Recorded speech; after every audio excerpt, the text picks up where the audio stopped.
Bonjour, aujourd'hui je vais vous montrer comment créer un compte vendeur sur le site marchedesmonts.fr. Donc la première chose, vous allez sur votre navigateur, dans la barre d'adresse, vous marquez donc marchedesmonts.fr, vous validez.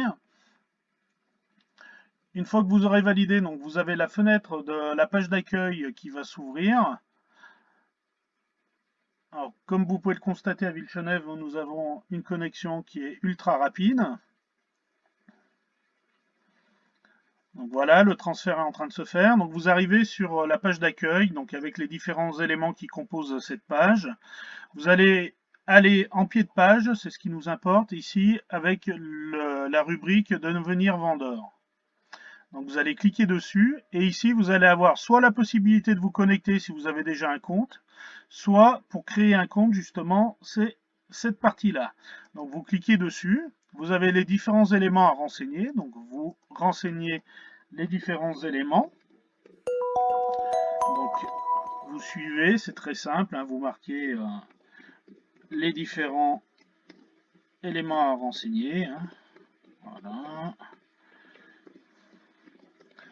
Voilà, je mets une vraie adresse. Hein, vous créez votre mot de passe. Créez-le de manière intelligente pour bien le retenir surtout. Vous aurez quand même la possibilité, si vous l'oubliez, d'en faire la demande. Après, vous pouvez vous abonner aux différentes lettres d'information. Vous devez accepter les termes et conditions et surtout cocher cette case qui vous indique que vous souhaitez devenir vendeur. Donc une fois que c'est fait, vous validez. Vous allez arriver donc sur la page dédiée aux différents comptes. Donc voilà. Donc ici, vous allez retrouver maintenant une partie compte acheteur à ce niveau-là et ce qui nous intéresse ici, une partie compte vendeur. Une fois que vous avez fait cette demande-là, je reçois moi un email de mon côté me demandant d'activer ou d'approuver votre compte. Donc une fois que je vais l'avoir approuvé, vous allez recevoir un email. Et une fois cet email reçu, donc vous vous connectez et vous pouvez avoir accès à votre compte. Donc il y a deux accès possibles pour votre compte, soit au-dessus du panier par ce biais-là avec un menu déroulant, soit en pied de page, toujours pareil, ici au niveau du compte. L'avantage du haut, c'est que vous avez accès directement à la rubrique que vous souhaitez. Celui du bas, ça vous donne un accès général à l'interface vendeur. Donc vous cliquez dessus. Vous arrivez sur cette interface vendeur, donc vous avez différents petits messages qui vous indiquent, là en l'occurrence, je n'ai pas encore approuvé le compte, donc il en attend d'approbation. Et ici, donc vous avez donc à choisir un plan d'adhésion pour pouvoir avoir toutes les possibilités de travailler sur votre interface. Donc une fois que vous avez reçu le message, celui-ci disparaît, mais celui-ci reste. Donc ce qu'il va falloir faire avant de faire quoi que ce soit sur l'interface, c'est vous rendre sur les plans d'adhésion disponibles. Donc vous allez sélectionner un plan d'adhésion, vous choisissez celui qui vous convient. Donc par exemple si on part sur celui de 2 mois, donc vous cliquez dessus. Il est rajouté au panier comme vous pouvez le constater. Vous allez cliquer sur passer commande et vous faites tout le processus de commande jusqu'au paiement. Une fois que le paiement a été effectué et validé, donc toujours pareil, je reçois un email me demandant d'activer les différentes options que vous avez dans le plan.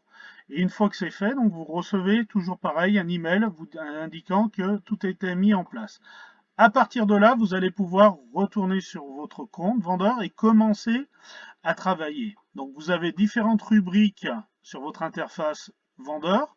Donc avant de faire quoi que ce soit, donc vous avez une première chose à faire, c'est votre profil vendeur.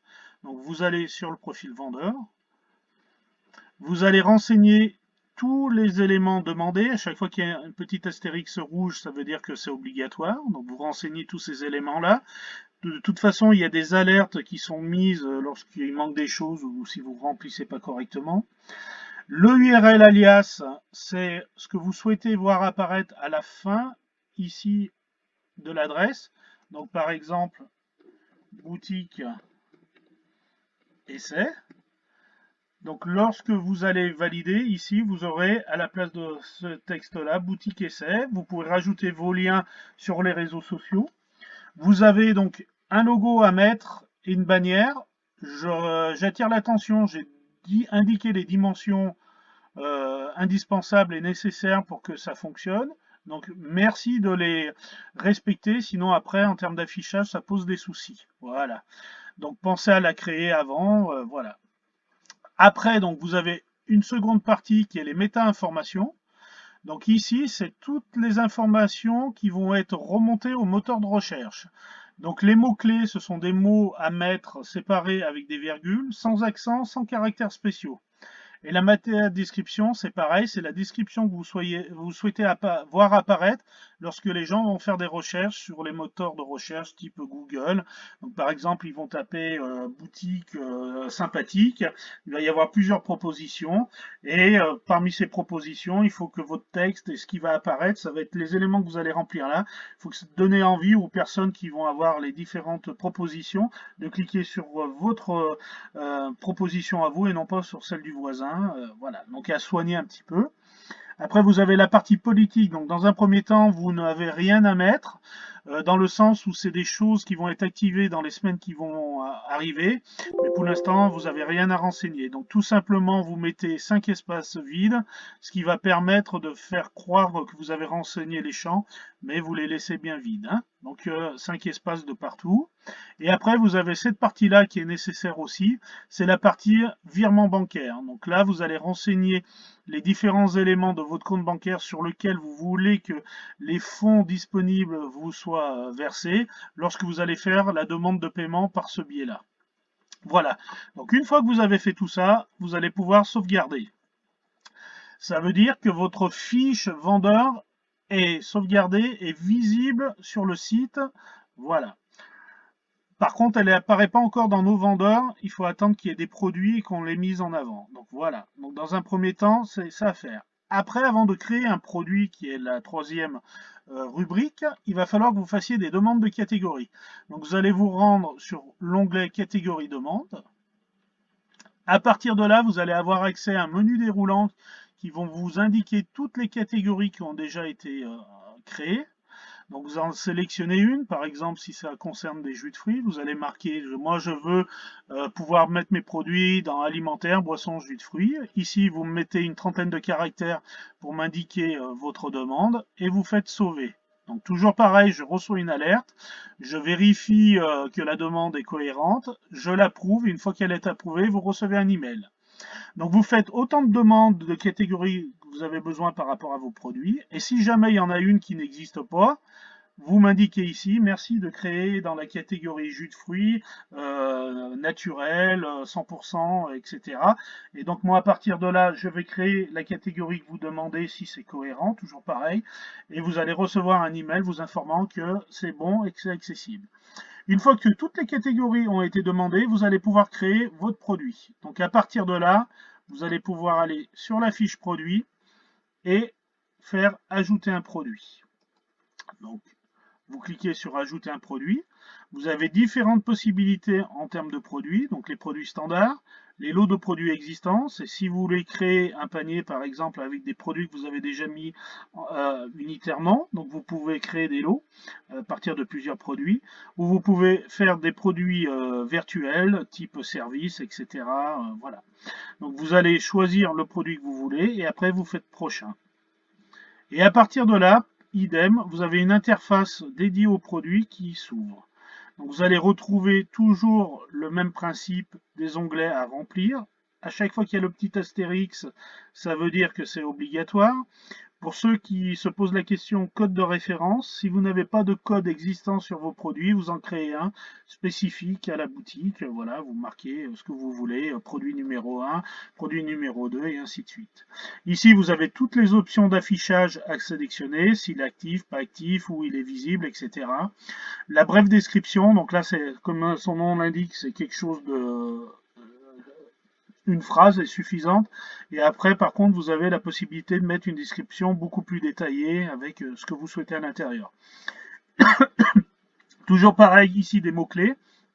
Donc, petit rappel, donc étiquette, Ici, donc, une virgule, pas de caractères spéciaux et pas d'accent, hein. Après, donc, vous avez la partie prix. Donc, vous allez pouvoir renseigner. Donc, on indique toujours le prix hors taxe et après, on indique la TVA s'il y a une TVA qui s'applique dessus. Donc, toujours par le principe de menu déroulant. Donc, vous allez sélectionner la TVA qui est concernée et si vous n'êtes pas assujetti à la TVA, vous marquez sans taxe. Voilà. Vous allez pouvoir mettre le référencement SEO, donc c'est toujours pareil, c'est pour les moteurs de recherche et pour le moteur interne. Donc c'est important de soigner effectivement ces éléments-là. Il ne faut pas hésiter à prendre un peu de temps pour les mettre, pour que ça soit le plus cohérent et le plus pertinent possible. Après, donc les images, vous n'allez pas pouvoir les mettre tout de suite. Il va falloir que vous renseigniez tout ce que vous pouvez. Vous faites enregistrer une première fois. Et une fois que vous aurez enregistré, vous allez avoir accès aux images, aux catégories, aux différents éléments. En ce qui concerne la partie fabricant, euh, il faut vous créer. Pensez bien à vous créer. Donc vous cliquez sur ajouter, vous mettez les différents éléments que vous souhaitez, vous mettez soumettre et à partir de là, vous faites un enregistrement ici et vous allez apparaître sur la liste des fabricants et vous pourrez vous sélectionner. Et c'est la même chose pour la partie fournisseur. Donc fournisseur, une fois que vous aurez enregistré une première fois, vous vous créez, vous vous mettez en place les différents éléments. Livraison, petit rappel, vous n'avez rien à remplir dans un premier temps, vu qu'on part sur le principe, pour l'instant, uniquement le click and collect pour la boutique de Villechenève. Voilà. Une fois que vous avez rempli tous les éléments de votre produit, vous faites sauver. Une fois que vous avez fait sauver, toujours pareil, je reçois une alerte me demandant d'approuver le produit. Je vais vérifier si tout est bon, s'il n'y a pas des petits soucis. Je fais les corrections quand c'est des corrections minimes. S'il y a des choses un peu plus importantes, ben, je vous envoie un petit message en vous indiquant attention, vous avez oublié ci, vous avez oublié ça. Et une fois que tout a été approuvé, vous avez vos listes de produits qui apparaissent ici. Vous aurez une corbeille pour pouvoir l'effacer et ici un petit crayon pour pouvoir modifier la fiche à tout moment. Voilà, donc là, cette première vidéo est finie. Je vous prépare d'autres vidéos pour des explications sur les 3 différents produits que nous pouvons créer. Elles seront à venir, vous aurez un petit message pour vous avertir qu'elles sont disponibles et visibles.